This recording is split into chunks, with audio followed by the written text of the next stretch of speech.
Salut tout le monde. Nouveau défi Arm Balance aujourd'hui. Donc on va travailler Eka Pada Kaundinyasana 2. Donc c'est une posture de nouveau qui se travaille sur les bras. Je sais pas si je l'ai précisé sur les autres vidéos, mais quand vous essayez de faire les postures, si vous remarquez que vous n'y arrivez pas, n'abandonnez pas. C'est pas des postures qui arrivent comme ça en un claquement de doigts. Moi, ça m'a pris vraiment beaucoup de temps. Donc voilà, persévérer, essayez de faire les petits exercices que je vous propose avec pour y arriver. Et vous verrez, si vous respectez bien la technique, ce sera assez facile finalement. Ne soyez pas frustrés si vous n'y arrivez pas pendant 15 minutes. Essayez juste déjà de faire la technique correctement.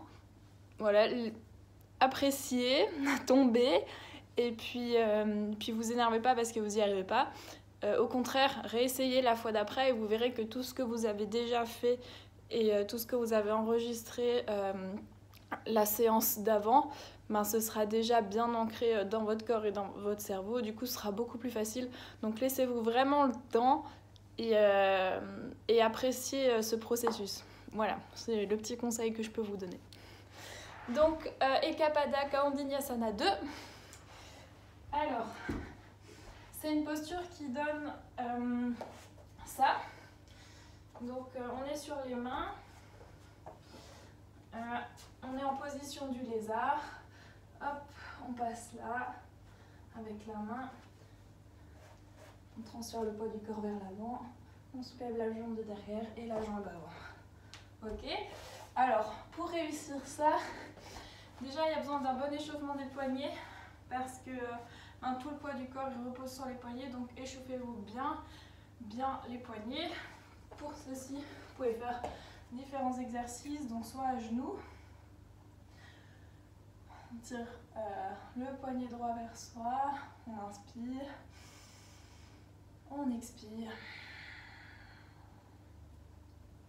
on inspire, on expire.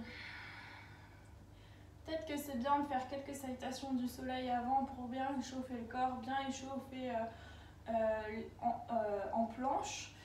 Et il y a un petit tuto salutation du soleil Surya Namaskara. Donc n'hésitez pas à le faire peut-être avant pour bien être chaud. On change de poignet. On échauffe avec des petites ouvertures flash.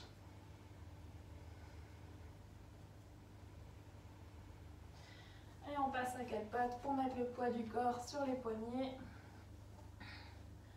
On fait des ronds dans le sens des aiguilles d'une montre. On peut en profiter pour faire de la mobilisation du dos, donc arrondir le dos, creuser le dos.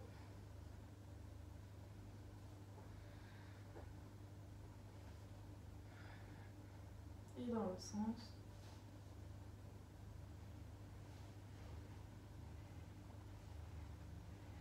On relâche. On tourne le dos des mains sur le tapis ou sur le sol et on va chercher à transférer le poids du corps vers l'arrière tout en gardant le dos des mains sur le tapis.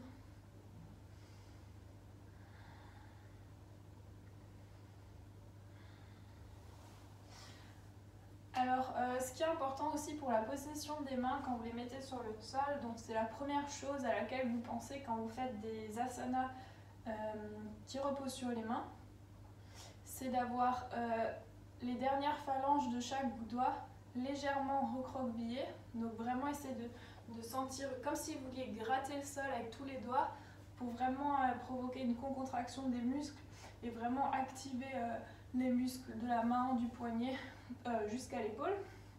Et ensuite, ce qui est très important, souvent on a tendance à ouvrir légèrement les mains vers l'extérieur. Il faut vraiment penser à bien pousser la deuxième phalange dans le sol. Donc phalange et métacarpe du deuxième doigt, vraiment bien les pousser dans le sol. Ok ? Pour pas faire une arche avec les mains. Ok, on va commencer avec notre Eka Pada Kaundinyasana 2. Donc, important pour cette posture, bien maîtriser la planche. bien maîtriser Chaturanga, on va le voir ensemble, et avoir une bonne ouverture de hanche. Donc on va commencer avec 2-3 exercices que vous pouvez faire avant pour l'ouverture de hanche. Ok, on est à genoux, on pousse sur les mains, chien tête en bas, on inspire et on expire.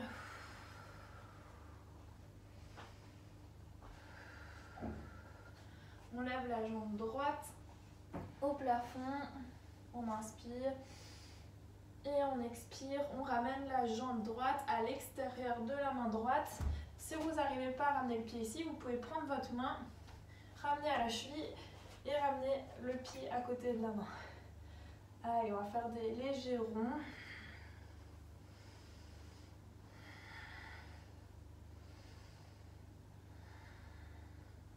On inspire, on expire. Et on va faire la même chose d'avant en arrière. On transfère le poids vers l'avant. On inspire et on expire, on revient. On inspire, on pousse sur la pointe de pied, on transfère le poids vers l'avant et on revient. On inspire, on expire. On peut poser le genou au sol. On va laisser la main gauche au sol. On va prendre notre paume de main droite et on va pousser sur le genou, un petit peu au-dessus du genou pour ne pas vous faire trop mal au genou, au niveau de la cuisse. On pousse vers l'extérieur, on relâche les épaules, loin des oreilles. On inspire et on expire, on pousse. On inspire et on expire, on pousse. Et on relâche tranquillement. Ok, on ramène un petit peu le pied de derrière et on va essayer de transférer le poids vers l'arrière pour tendre la jambe droite. On inspire dos droit. On expire, on relâche. On inspire dos droit. On expire, on relâche. On inspire dos droit. On expire, on relâche. On revient en position du lézard. Donc, jambe droite qui fait un angle droit avec le tapis. L'autre jambe tendue. Si vous n'arrivez pas, vous pouvez aussi poser la jambe au sol. On essaye de tenir dans cette position. Si on est à l'aise, on essaye de tranquillement descendre sur les coudes. On fait des petits mouvements d'avant en arrière. Si on reste sur les mains, c'est pas grave.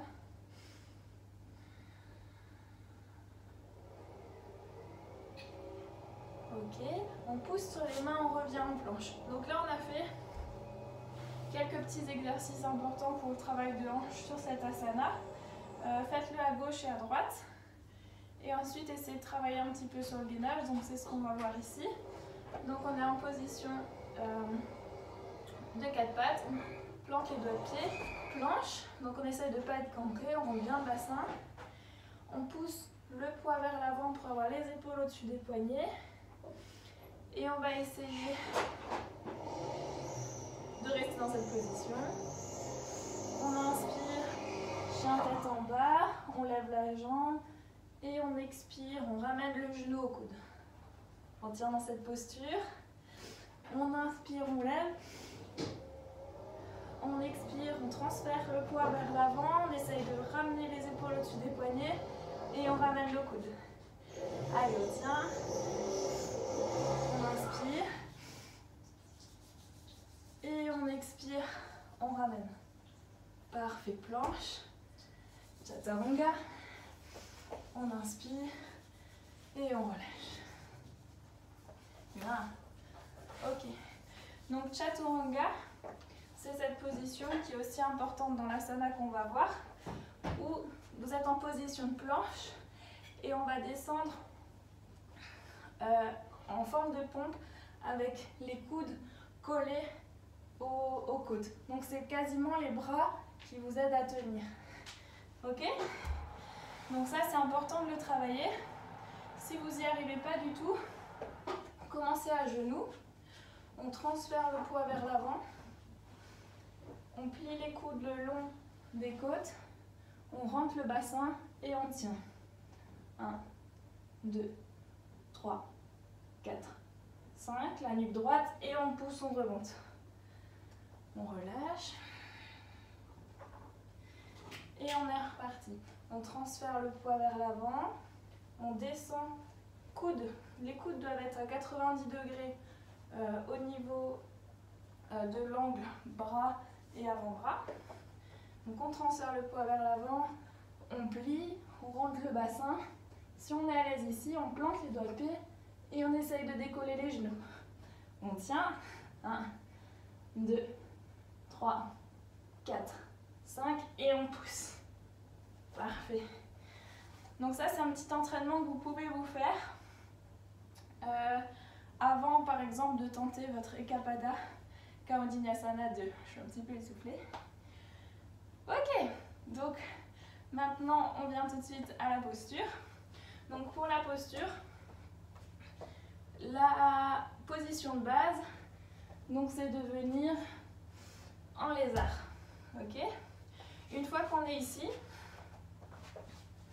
on va mettre, si on a avancé la jambe droite, on va mettre la main droite, on va la passer à l'intérieur de la jambe droite et mettre la main à l'extérieur. Ok. On essaye de bien mettre les mains dans le sol. Derrière, on est sur la pointe des pieds. Et puis de là, on va faire un petit rond avec le pied. On va soulever le pied. Hop. Et on va le soulever ici. Donc là, on essaye déjà de tenir dans cette position. C'est pas facile. Si on est à l'aise, on va plier le coude gauche pour le mettre justement sous le corps. Et on va plier le coude droit et transférer le poids vers l'avant. Voilà, pour tenir dans cette position. Et si on est à l'aise, on essaye de décoller la jambe de derrière. Donc je monte juste de face pour qu'on voit les bras. Donc on est là. Chien tête en bas. Hop. On lève la jambe droite. On inspire. On expire. On la place à côté, à l'extérieur de la main droite. Ok. Je passe bien mon épaule sous ma jambe. Je mets ma main ici. Ok, là je suis dans la bonne posture. Je décolle mon pied et je le fais reposer sous mon épaule.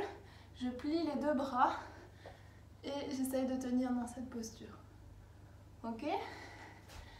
Une fois que ça c'est maîtrisé, le but doit être de transférer le poids du corps vers l'avant. Donc au début, vous pouvez mettre la tête sur le sol, c'est pas grave. Et de décoller le pied de derrière. Donc on y va ensemble. Hop, chien tête en bas.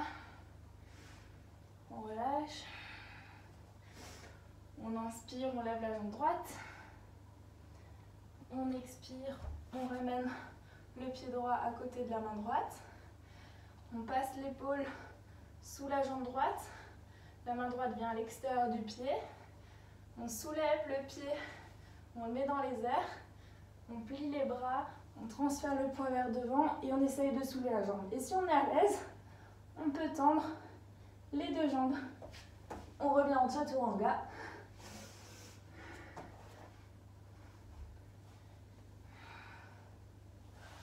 Et le tour est joué. Voilà. Si vous avez des questions, n'hésitez pas à me les mettre en petit message privé et puis j'y répondrai. En attendant, bon travail!